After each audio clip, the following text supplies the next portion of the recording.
안녕하세요. 자, 이제 형소법 2015년도 1차 기출문제 해설하겠습니다. 그렇죠? 근데 보면 제가 볼 때는 이 문제들이 뭐 잘 만든 것 같아요. 깔끔하고 그죠? 그리고 가장 중요한 건 기본적인 거랑 제가 옛날에 뭐 그 수석한 분 얘기 들어보니까 그냥 서브노트 보고 기출문제 풀면 점수 나온다는데 딱 맞는 얘기 같아요. 제가 공부해봐도 제가 옛날에 공부할 때는 뭐 남들 모르는 거 어려운 거 잘하면 실력이 좋은 줄 알았는데 지금 보니까 딱 맞네요. 그리고 이것도 그래요. 지금도 문제도 보시면 전부 다 그 정도 문제입니다. 딱 기본적인 거 잘 하시고 그러면 충분히 풀 수 있습니다. 그러니까 자, 시작을 해보겠습니다. 1번 형사성법에 관한 설명으로 가장 적절하지 않은 것은 다툼이 있으면 판례이함. 1번 포괄일제의 공소시효는 최종의 범죄가 종료한 때로부터 진행한다. 이건 뭐 늘 하는 얘기죠. 2번 기피 사유로서 법관이 불공평한 재판할 염려가 있는 때라고 함은 당사자가 불공평한 재판이 될지도 모른다고 추측할 만한 주관적 사정. 이건 뭐 말 자체가 안 되잖아요. 누구나 인정할 수 있는 사정이 돼야 되지 그 사람이 생각하는 사정 갖고 된다 안 된다? 안 되죠. 그 다음에 3번 공판 기일의 효율적이고 집중적인 심리를 준비하기 위하여 마련한 공판 준비 절차에서는 쟁점 정리, 증거 정리, 증거 개시 및 심리 계획을 할 수 있다. 맞죠? 쟁점을 정리하고 증거, 그 다음에 증거 개시 및 심리 계획을 세울 수 있죠. 이게 뭐 4개로 줄여놓은 거예요. 잘 썼네요. 그 다음에 4번 피의자의 진술은 영상 녹화하여 검사 작성의 피신 조서에 진정성을 인정하는 용도로 사용할 수 있고, 이 경우 피의자에게 영상 녹화를 알려주면 족하며 동의를 받을 필요가 없다. 맞죠? 그래서 영상 녹화물은 성립의 진정을 인정하는 용도로 쓰고 본중으로는 사용할 수 없습니다. 그렇죠? 요새 최근 판례가 그런 게 있기 때문에 꼭 기억을 해 두셔야 돼요. 그 다음에 알려주면 되고 동의받을 필요 없다. 맞습니다. 그 다음에 2번 형소법상 제척 기피 회피에 관한 다음 설명 중 가장 적절한 것은, 옛날엔 제척 기피 회피가 시험 문제가 많이 나오다가 하도 많이 나오니까 이제 안 나왔다가 다시 나오는 것 같아요. 보면 지난번에도 뭐 옛날엔 관할이나 제척 기피가 잘 안 나왔었는데 요새는 좀 많이 나오는 것 같아요. 적절한 거 찾는 겁니다. 1번 법관이 해당 사건의 직접 피해자인 경우뿐만 아니라 간접 피해자인 경우에도 제척 사유에 해당하여 그 사건을 심판하는 법관이 될 수 없다. 간접 피해자는 빼야 되죠. 여기서 직접 피해자입니다. 그 다음에 회피 제도는 법관에게 제척 사유가 있음에도 불구하고 재판에 관여하거나 기타 불공평한 재판할 사정이 있는 경우에 당사자 신청에, 회피는 뭐예요? 법관 스스로 그만두는 거죠. 그 다음에 통역인이 피해자의 사실혼 배우자라면 통역인에게 제척 사유가 된다. 여기서 친족 이런 관계는 뭐예요? 법률상 친족 얘기하는 거예요. 법학에서는 거의 다 그렇죠. 그다음에 4번 재판부가 당사자의 증거 신청을 채택하지 아니하거나 이미 한 증거 결정을 취소하였다 하더라도 그러한 사유만으로는 재판의 공평을 기대하기 어려운 객관적 사정이 있다고 할 수 없다. 맞죠? 증거를 채택할지 안 할지는 의무다 재량이다. 재량이죠. 이거 갖고 기피 사유는 될 수 없습니다. 답은 4번. 3번 진술 거부권에 관한 헌재 결정 내용으로 가장 적절하지 않은 것은, 1번 주치 운전의 혐의자에게 호흡 측정기에 의한 주치 여부의 측정에 응할 것을 요구하고 이에 불응할 경우 처벌한다면 이는 형사상 불리한 지수를 강요하는 것에 해당한다고 할 수 있으므로, 자, 음주 측정을 강요하는 거, 음주 측정 요구하는 거 진술권 침해다 아니다? 아닙니다. 이건 뭐 늘 하는 거죠. 그래서 1번이 틀렸네요. 2번 헌법은 형사 책임에 관하여 자기에게 불이익한 진술을 강요하지 아니할 것을 국민의 기본권으로 보장하고 있으며, 맞죠? 진술 거부권은 고문 등 폭행에 의한 강요는 물론 법률로서도 진술을 강제할 수 없음을 의미한다. 예, 맞는 얘기예요. 3번 헌법이 진술 거부권을 국민의 기본적 권리로 보장하는 것은 피고인 또는 피의자의 인권을 형사소송의 목적인 실체 진실 발견이나 사회 정의 실현하는 국가 이익보다 우선적으로 보함으로써 인간의 존엄성과 생존 가치를 보장하고 나아가 비인간적인 자백의 강요와 고문을 근절하는 데 있다. 예, 좋은 내용입니다. 그러니까 다 맞는 얘기죠.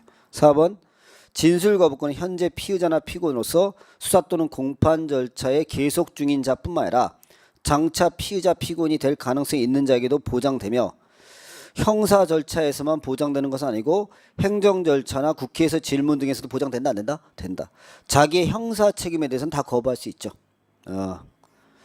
맞는 얘기입니다. 그래서 답은 1번. 4번 변호인에 관한 다음 설명 중 옳은 것은 모두 몇 개인가? 다툼이 있으면 판례의함. 기억. 피고인이 2급 시각 장애인이에요. 그럼 이게 33조 3항에 해당한다고 그랬었죠? 자, 그래서 점자 절여가 아닌 경우에는 인쇄물 정보 접근에 상당한 곤란을 겪는 수준이더라도 국선 변호인 선정 사유인 농아자 또는 심신장애 의심이 있는 때에 해당하지 않으므로 국선 변호인 선정 없이 공판 심리를 진행하였다여 위법하다고 할 수 없다. 2급 시각 장애인은 33조 3항에 들어가서 선임해줘야 된다, 안 해줘야 된다? 해줘야 된다. 그럼 판례 있죠. 니은 1인의 피의자 또는 피고인은 변호인을 3위까지 선임할 수 있다. 아, 속기 딱 좋은 문제예요. 이건 진짜 페인팅이죠. 대표 변호인 몇 명이에요? 3명. 하지만 사선 변호인 숫자에는 제한이 없습니다. 그러니까 이게 대표 변호인 언뜻 볼 수도 있어요. 저도 처음 풀 때는 그랬는데. 자, 2번. 3, 디귿. 그러니까 니은은 틀린 거예요. 공소 제기 전에 변호인을 선임한 경우에는 1심에도 효력이 있다. 그렇죠? 신급 대리가 원칙이니까 수사 절차에서 선임해도 1심까지 효력이 있죠. 맞습니다. 리을. 변호인은 진실 의무가 있으므로 유죄임을 안 경우 무죄 변론하는 것은 허용되지 않는다. 제가 보호자적 지위에 있다 그랬죠. 그렇죠? 그래서 유죄임을 알아도 무죄 변론이 가능하다 불가능하다? 가능하다. 미음. 수사기관이나 법원의 접견 불허 처분이 없더라도 변호인의 구속 피의자에 대한 접견 신청일이 경과하도록 접견이 이루어지지 아니한 것은 실질적으로 접견 불허 처분이 있는 것과 동일시 된다. 예, 맞습니다. 그래서 결국 맞는 건 모두 몇 개냐면 디귿하고 미음이 맞으니까 2개예요. 그래서 답은 2번입니다. 수험생들 좀 쫓기긴 쫓겼겠네요. 지문이 기니까. 5번. 고소 및 고발에 관한 설명으로 옳은 것은 모두 몇 개인가? 다툼이 있으면 판례의함. 기억. 고소는 서면 또는 구술로서 검사 또는 사법경찰관에게 하여야 한다. 맞죠? 고소는 서면구도 다 됩니다. 그 다음에 수사기관이 하는 거니까 맞는 얘기네요. 니은. 피해자가 범행을 당할 때는 나이가 어려 고소 능력이 없었다가 그 후에 비로소 고소 능력이 생겼다면 그 고소기간은 고소 능력이 생길 때부터 기산되어야 된다. 오, 맞죠. 디귿. 고발인 자신의 개인적 이해관계에 따라 범죄 규제를 통한 국법 질서 유지를 위하여 협력함이 주된 목적이므로 고발인에게 개인적인 주관적인 권리나 재판 절차에서 진술권이 허용될 수 있다. 참말 어렵게 써놨는데 아무것도 아니죠. 우리가 이제 그 전에도 얘기했지만 피해자는 재판 절차 진술권이 있습니다. 그럼 피해자는 고소인 얘기한다 그랬었잖아요. 근데 고발인은 재판 절차 진술권이 없습니다. 네, 그거예요. 좀 어렵네, 그렇죠? 저는 헌법을 공부해서 별로 안 어렵겠지만 수험생이 볼 땐 이런 새로운 문장에서는 좀 놀래죠, 사실. 근데 결국 키워드는 진술권이 있느냐 이거죠. 그래서 우리가 그 재정 신청할 때는 헌법 소원할 때도 약간 설명을 드렸는데 뭐 도움이 됐을지 모르겠네요. 리얼. 간통죄에서 고소인이 공소가 제기된 후에 비로소 피고인을 상대로 이혼 심판을 청구한 경우, 자, 공소 제기 후에 이혼 심판이 청구됐어요. 그러면 이거는 효력이 없습니다. 그래서 공소 제기 절차가 법률의 규정에 위반해 무효인 때 해당으로 공소기각 하는 것은 정당하다. 맞죠? 공소기각 판결. 공소 제기 후에는 추한이 안 됩니다. 그것만 기준 잘 보시면 돼요. 그래서 결국 옳은 것은 3개가 되니까 답은 3번이네요. 6번. 반의사 불벌죄에 관한 다음 설명은 가장 적절하지 않은 것은 항소심에 이르러 비로소 반의사 불벌죄가 아닌 죄에서 반의사 불벌죄로 공소에 변경된 경우 그 처벌을 희망하는 의사표시를 철회할 수 있다. 자, 항소심에서 반의사 불벌죄로 바뀌었을 때 1심 판결이 지난 거야 안 지난 거야? 지난 거로 봅니다. 판례는. 그래서 철회할 수 없습니다. 답은 1번. 2번. 반의사 불벌죄에서 처벌을 희망하는 의사표시 철회는 철회한 상대방에게만 효력이 있다. 맞죠? 고소불감이 적용되지 않으니까. 그 다음에 3번. 반의사 불벌죄에 있어서 피해자의 피고인 또는 피의자에 대한 처벌을 희망하지 않는다는 의사표시 또는 처벌을 희망하는 의사표시 철회는 형사소송 절차에 있어서의 소송률에 관한 일반 원칙에 따라 의사 능력이 있는 미성년자인 피해자가 단독으로 일을 할 수 있고, 맞죠? 거기에 법정 대리인의 동의가 있어야 한다거나 법정 대리인에 의해 대리되어야만 한다고 볼 것은 아니다. 맞습니다. 단독으로 할 수 있죠. 4번. 반의사 불벌죄에서 처벌 불원의 의사표시의 부존재는 법원이 직권으로서 판단해야 된다. 왜요? 소송 조건이잖아요. 소송 조건은 알아서 판단해야 됩니다. 직권으로. 답은 몇 번? 1번. 7번. 피의자를 보호하기 위한 제도에 관한 설명으로 가장 적절하지 않은 것은 1번. 체포구속 적부심 청구를 받은 법원은 청구서가 접수된 때부터 48시간 이내에 체포 구속된 피의자를 신문하고 수사관계 서류, 증거물을 조사해야 된다. 맞죠? 48시간. 뭐 전에도 맨날 하는 거고. 2번 미체포된 피의자에 대해서 구속영장을 청구받은 판사는 피의자가 죄를 범하였다고 의심할 만한 이유가 있는 경우는 피의자가 도망하는 등의 사유로 신문할 수 없는 경우 외에는 피의자를 구인한 후 신문해야 된다. 맞죠? 3번 체포 구속 적부심에 관한 법원의 결정에 대해서는 항고가 됩니까? 안 됩니까? 안 되죠. 네, 그리고 4번 보증금 납입 조건부 피의자 석방, 피의자 보석이죠? 체포된 피의자가 아니라 구속된 피의자의 보석 청구로. 아니죠. 제가 이게 구속 적부심에서 피의자 보석은 직권 재량 보석이라 그랬어요. 청권이 인정되지 않는다. 잘 낸 거죠, 이건. 8번 옳은 것은 모두 몇 개인가? 1번 체포된 피의자에 대해서 구속영장을 청구받은 판사는 지체 없이 신문해야 된다. 맞죠? 이 경우 특별한 사정이 없는 구속영장이 청구된 다음 날까지죠. 24시간이 아니라 언제까지? 다음 날까지. 참 정확히 봐야 돼요. 그렇죠? 이 문제들이 요새는 참 어렵게 됩니다. 2번 구속 사유가 없거나 소멸된 때는 법원은 직권 또는 검사, 피고인, 변호인과 30조 2항에 규정한 죄의 청구에서 결정으로 구속을 취소하여야 한다. 사유가 없거나 소멸한 때 청구직권 다 되죠. 맞습니다. 디귿 피고인을 구속한 때는 변호인이 있는 경우는 변호인에게 피고 사건명, 구속 일시, 장소, 범죄 사실, 구속 이후 변호인 선임할 수 있음을 지체 없이 서면으로 알려야 된다. 맞죠? 원래 구속은 알려주는데 통지하는데 변호인 있으면 변호인에게, 변호인이 없으면 지정된 자에게 피의 사건명, 일시, 장소, 범죄 사실, 구속 이후 변호인 선임권을 지체 없이 서면으로 통지해야 된다. 그 조문을 이렇게 합친 거죠. 맞네요. 리얼 체포 구속 적부심사의 신문기일에 출석한 검사, 변호인은 법원의 신문이 끝난 후에 피의자를 신문할 수 있다. 여러분 신문이 제가 뭐라 했어요? 신문이 있고 신문이 있다는데 신문은 판단작용을 하는 겁니다. 그러면 검사, 변호인이 판단할 수 있어요? 이건 의견을 진술할 수 있는 거지. 신문할 수 있다 그러면 신문이란 단어만 알아도 이건 틀린 겁니다. 의견을 진술할 수 있지. 그래서 결국 옳은 거 오르는 거니까 니은하고 디귿 두 개가 오르네요. 답은 3번. 9번 압수수색 검증에 관한 형사법 내용으로 가장 적절하지 않은 것은 1번 검사 또는 사법경찰에 관한 현행범을 체포하는 경우 필요한 때는 영장 없이 체포 현장에서 압수수색 검증할 수 있다 없다? 있다. 체포 현장에서 압수수색할 때 영장 필요 없죠. 2번 범행 중 또는 범행 직후에 범죄 장소에서 긴급을 요하여 법원 판사의 영장을 받을 수 없는 때는 영장 없이 압수수색 검증할 수 있다 없다? 있다. 맞고 3번 검사 또는 사법경찰관은 긴급 체포된 자가 소유 소지 보관하는 물건에서 긴급히 압수할 필요가 있는 때는 몇 시간? 24시간이잖아요. 24시간. 24시간 내에 영장 없이 압수수색 검증하고 지체 없이 압수수색 영장 청구하는데 몇 시간을 초과 못해? 48시간. 그렇죠? 다 시간이네 계속. 그렇죠? 구인도 그랬고 다. 4번 검사 또는 사법경찰은 피의자 기타인의 유리한 물건이나 소유자, 소지자, 보관자가 임의로 제출한 물건은 영장 없이 압수할 수 있다. 네. 답은 몇 번이에요? 3번.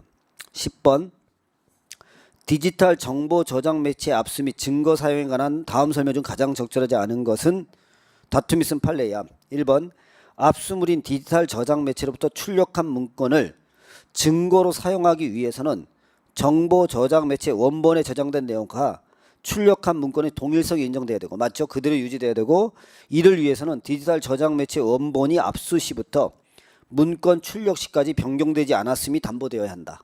아, 맞죠? 이거 그대로 기출지문 그대로니까.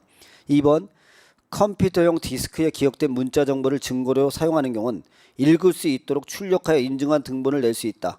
잘 모르죠 사실 이거. 이거까지 법조문을 보는 사람은 드물 거예요. 그러니까 그냥 넘어가세요 이런 거는. 3번 컴퓨터 디스크 등에 기억된 문자 정보를 증거로 사용하는 경우에 증거 조사를 신청한 당사자는 법원이 명하거나 상대방이 요구한 때는 컴퓨터 디스크 등에 입력한 사람과 입력할 일시, 출력한 사람과 출력할 일시를 받게 된다. 모르죠. 이걸 어떻게 알아요? 그렇죠? 여러분 알아요? 이런 거 다 보려고 그러면 안 된다니까. 그러면 떨어지는 거예요. 이거 다 페인팅이죠. 페인팅. 이제 뒤에 게 기다리죠. 4번 전자정보에 대한 압수수색 영장을 집행할 때는 원칙으로 저장 매체 자체를 수사기 위한 사무실로 옮겨서 아니죠.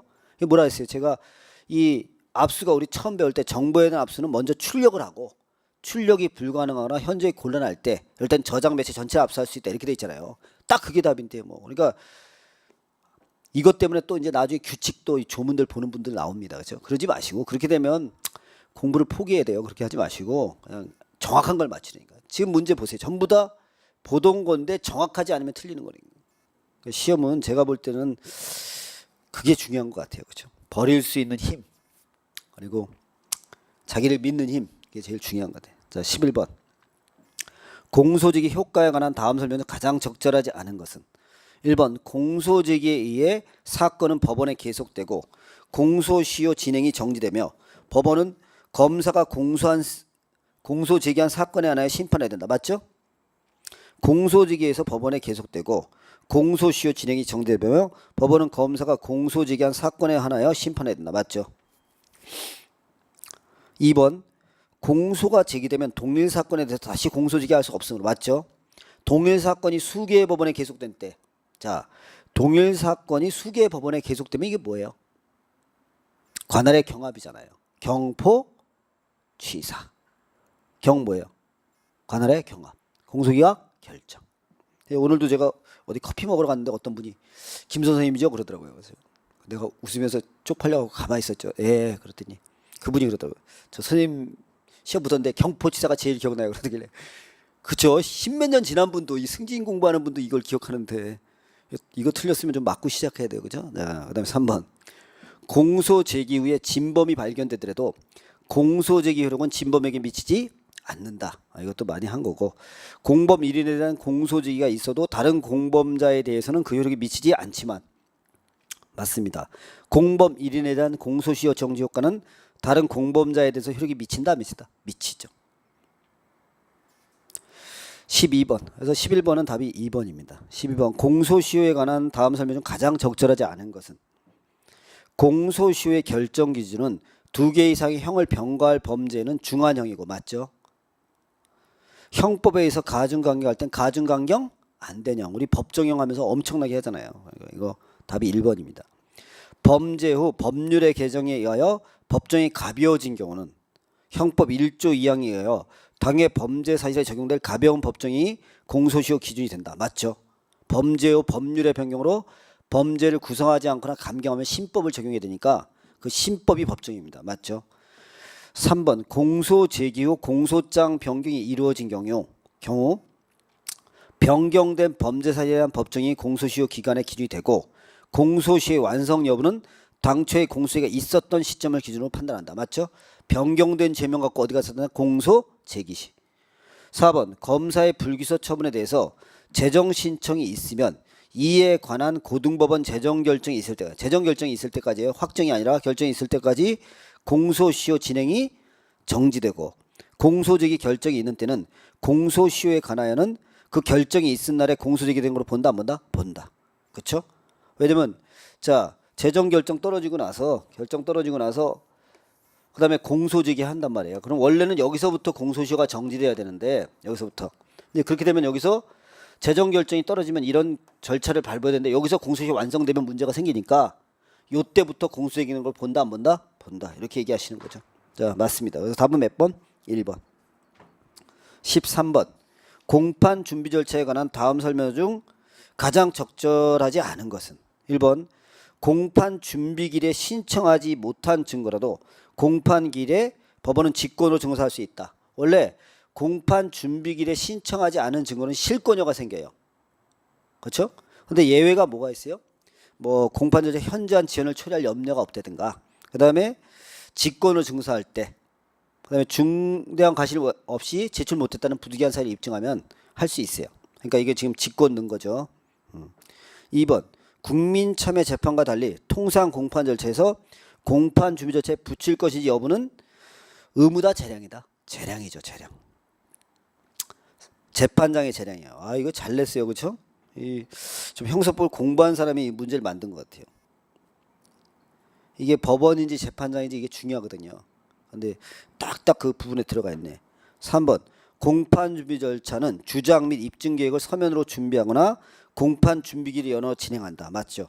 4번 법원은 쟁점 및 증거 정리를 위하여 필요한 경우라도 1회 공판기일 이후에는 사건을 공판 준비 절차 붙일 수?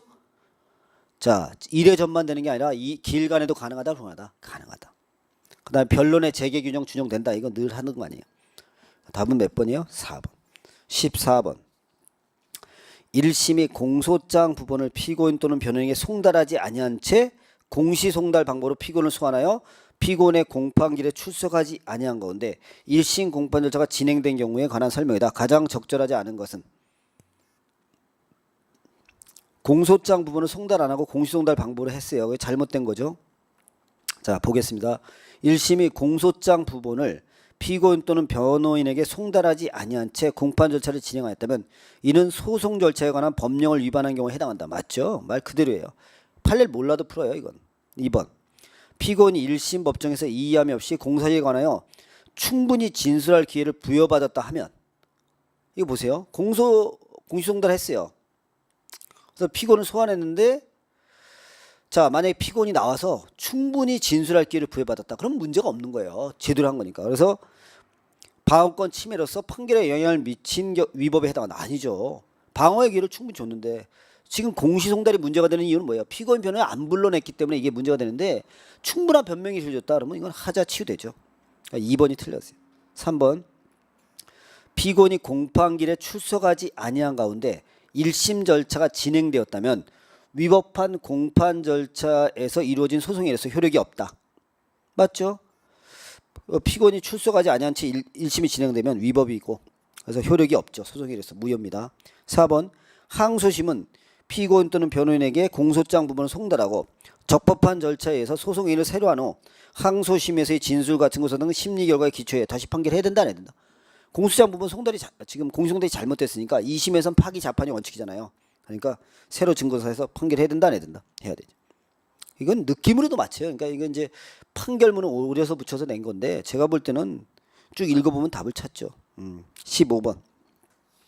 가장 적절하지 않은 것은 1번. 법원은 검사가 신청한 증거나 피고인 또는 변호인이 신청한 증거에 앞서 직권으로 채택한 증거에 대하여 먼저 증거사할 수 있다. 원래 당사자가 신청한 증거를 먼저 보는 게 원칙인데 직권을 조사한 게 마지막인데 이 법원은 순서 바꿀 수 있다 없다? 있습니다. 2번. 당사자의 증거 신청에 대한 법원의 결정이 상당하지 아니한 때는 이의 신청할 수 있다. 자, 여러분 증거 신청에 대한 법원의 결정에 대한 이의 신청은 뭐예요? 법령 위반만 되죠. 법령 위반.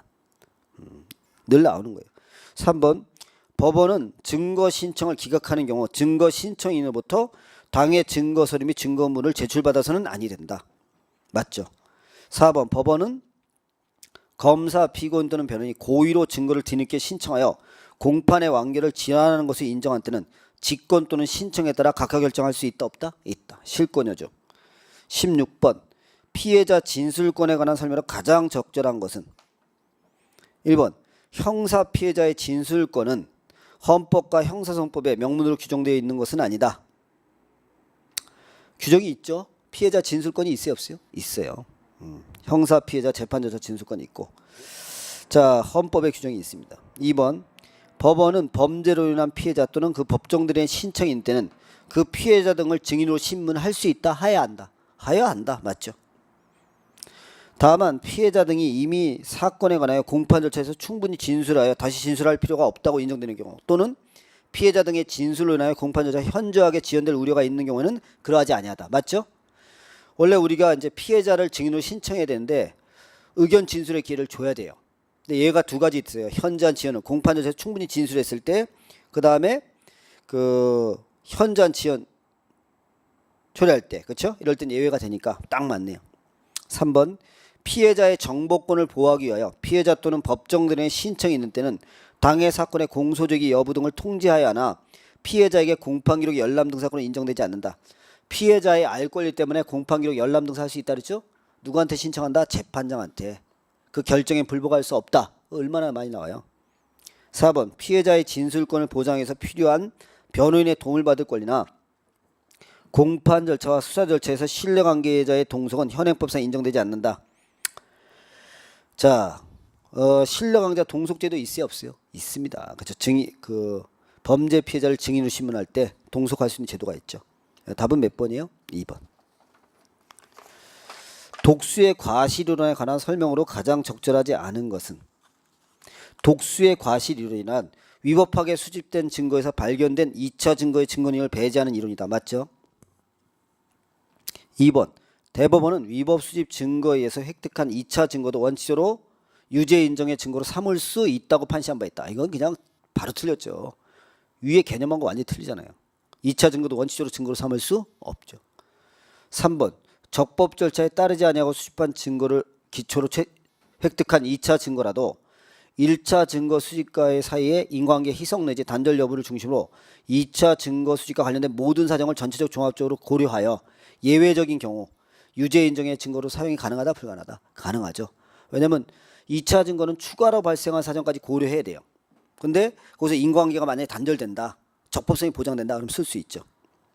4번 강도 현행범으로 체포된 피고인이 진술 거부권을 고지받지 아니한 채 자백을 하고 이후 40여일이 지난 후에 변호인의 충분한 조력을 받으면서 공개된 법정에서 임의로 자백한 경우에 법정에서의 피고인의 자백은 증거로 사용할 수 있다 없다? 있다. 40여일이나 지났고 변호인에게 충분한 조력을 받으면서 공개된 법정에 나서면 쓴다 안 쓴다? 쓴 거죠. 이거 기출지문 그대로 아닙니까?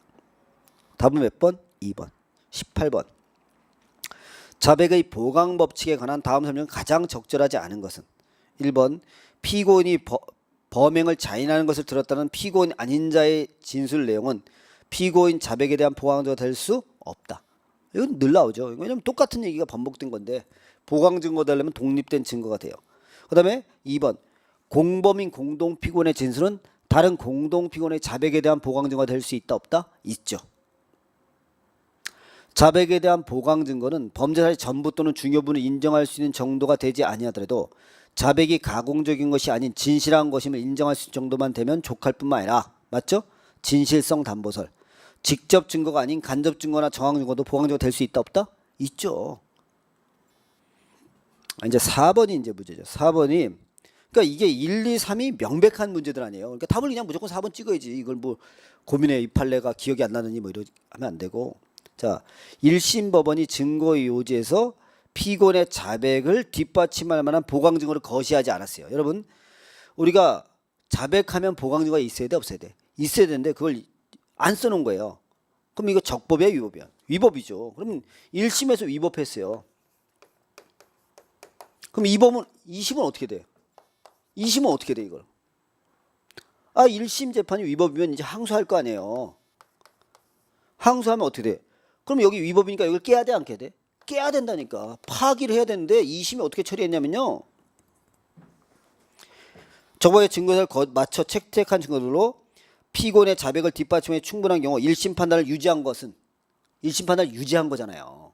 지금 봐봐. 지가 2심에서 증거 깨고 나서 지가 재판하면 되는데 안 깨고 1심 맞다. 이런 식으로 판단한 거예요. 그러니까 대법원이 야, 이 바보야. 깨야지 네가 왜 그걸 적법이라고 표현하냐 이 얘기예요. 어려운 말 아니에요. 자 보세요. 보강 증거가 있어야 유죄 판결하는데 보강 증거 없이 유죄 판결한 거예요. 그러니까 2심에서 여기를 깨야 돼, 안 깨야 돼? 깨야 되는데 안 깼으니까 위법이다 이거예요. 하여튼 이거는 이 지문을 몰라도요 앞에 거 갖고 맞춰야 되는 거예요. 그러니까 제가 이렇게 이 문제들을 볼 때 이 문제 잘 내신 거예요. 제가 볼 때는 오늘도 이거 오면서 문제를 봤는데 참 잘 만든 것 같아요. 그리고 딱 나올 것만 냈잖아요. 그러니까 막 짤데기 없는데 공부할 필요가 없어요. 이 공부는 제가 이런 문제들이 좋은 거예요. 가끔 가다 보면 뭐 그냥 듣도 보도 못한 거 어디서 그냥 문제 치려내는 그게 좋은 문제가 아니라 제가 시험장에서 좀 가슴 아픈 걸 보는데 막 그 수험생 들어가고 부모님이 울더라고요. 나 그거 보고 참 가슴 아프던데 경쟁은 어쩔 수 없이 하는데 좀 정당한 경쟁을 치르게 이런 문제 좋아요. 저는 제가 좋아한다고 나는 건 아니지만 자, 그리고 제가 다시 말씀드리지만 시험전 가기 전에는요 무조건 많이 보려고 그러면 안 돼요. 정확한 게 중요하지 시험장에서는 그냥 어설프게 알면 작살나는 거예요. 지금 문제도 다 보세요. 뭐 다 꼼꼼하게 한 번씩 보는 것들 다 나온 것들을 적절하게 섞었네. 문제 좋네. 재심 사유에 관한 다음 설명 중 가장 적절하지 않은 것은 1번 형사법 420조 5 무죄 등을 인정할 증거가 새로 발견된 때란 재심 대상이 되는 확정 판결이 소송 절차에서 발견되지 못하였거나 또는 발견되었다 하더라도 제출할 수 없었던 증거를 새로 발견하거나 비로소 제출할 수 있게 된 때를 말한다. 맞죠? 이게 노바형 아닙니까? 그렇죠? 이거 뭐 지문 수도 없이 풀어봤습니다. 2번 피고인이 새로운 증거를 발견했다고 하여 재심을 청구하는 경우 재심 대상 판결 소송 절차 중에서 그러한 증거를 제출하지 못하는데 피고인의 과실이 있어요. 자, 피고인의 과실이 있으면 신규성을 인정한다 안 한다? 안 한다. 했죠. 부인된다. 맞죠? 3번 형사소송법 420조 7호의 재심 사유에 해당하는지 여부를 판단하면서 사법경찰관 등이 범한 직무에 관한 죄가 사건의 실체에 관계된 것인 여부나 당해 사법경찰이 직접 피의자에 대한 조사를 담당하는지 여부도 고려할 필요 없다. 이건 아주 기출지문이에요. 이거는. 설령 그걸 모르더라도 4번 보시면 보세요. 형 면제. 자, 노바형에서 형을 면제할 명백한 증거가 새로 발견할 때 이때는 뭐만 얘기한다 그랬어요? 필요적 면제만 된다 그랬잖아요. 지금 유죄 확정 판결 다 났는데 이 증거를 보면요 면제할 수도 있어요. 이런 거 갖고 재심하면 안 되잖아요. 그래서 이건 노바형 할 때 내가 얼마나 필요적 면제라고 얘기를 해요. 깨는 걸 생각해라. 그러면 되는데 답은 3번입니다. 그렇죠? 기출지문에 다 나와 있는 거고. 20번 다음 가로 안에 들어갈 숫자의 합은 얼마인가? 최초의 공시 송달은 공시한 날부터 며칠? 2주일을 경과하면 효력이 발생하고 2의 공시 송달은 5일을 경과하면 효력이 생겨야 안 생겨요? 생기죠. 그럼 그 다음에 구인한 피고인인 법원이 인치한 날부터 구금할 필요가 없다고 인정할 때는 인치한 때로 또 몇 시간? 24시간. 구인은 24시간이죠. 그 다음에 피고인이 사형 무기 장기 10년이 넘는 징역이나 근거에 해당하는 죄를 범할 때는 보석을 허가할 수 없다. 인도에 상주 온 지 10년. 그거잖아요. 그 다음에 판결 정정 신청. 자, 이것도 뭐 전에 나왔지만 판결 정정 신청은 직권이 있고 신청이 있다. 직권은 기간 제한이 없고 신청은 며칠? 10일. 그러니까 더하기 하면 50일이잖아요. 그렇죠? 이게 이렇게 하시면 됩니다. 그러니까 보시면 제가 보기에는 아주 이 문제는 전 참 좋게 내신 것 같아요. 그렇죠? 그리고 뭐 기출 지문을 그대로 옮겨 붙인 것도 있지만 대부분은 좀 새롭게 이렇게 표현하려고 애쓴 것 같아요. 문제가. 그래서 이렇게 그 단순 암기하려고 한 것보다는 꼼꼼히 보시는 게 좋아요. 그리고 언제나 기본서하고 기출 문제만 보시면 무난히 합니다. 그러니까 공부를 하실 때 앞으로도 꼭 그렇게 하세요. 오늘 고생하셨습니다.